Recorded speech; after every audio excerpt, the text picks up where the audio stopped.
My name is Sarah McCarthy and I am a fourth year occupational therapy student at Southern Cross University, and I have recently participated in a health promotion project with Laura with Autism Gold Coast. And I've worked in providing information to their member families on the rollout of the National Disability Insurance Scheme. We sort of sat down with our supervisor and we sort of looked at the organisation and what their needs were, and we sort of created it from there. As part of this project, Laura and I sat down with our supervisor and looked at the organisation's mission, and we sort of mapped out areas of need to create this health promotion project. So the idea was, well, to promote the health of this small community. So looking at their mission, it was very clear to see that this organisation was providing a lot for these families, and we wanted to contribute to that. So there was an area in their mission where they didn't have a lot of information that would, I guess, help them to take more control and empower them to take more control over their health.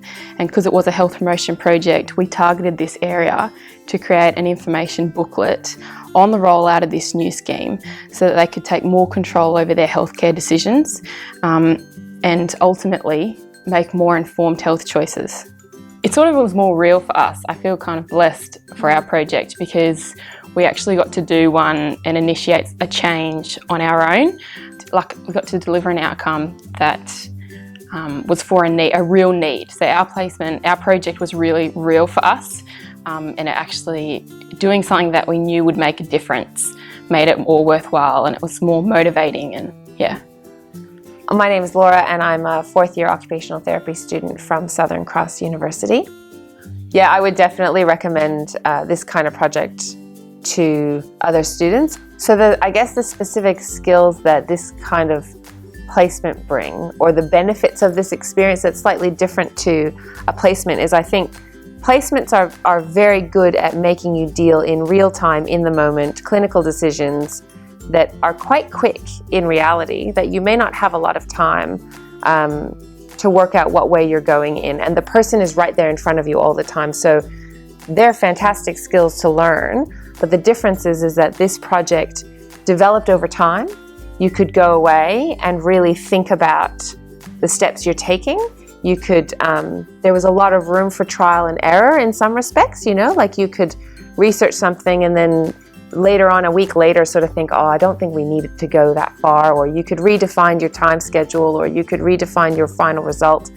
And that time for collaboration with all the people who are involved is a little bit different to a fast-paced placement, I would say. So it's a very nice balance to the placements that we've had.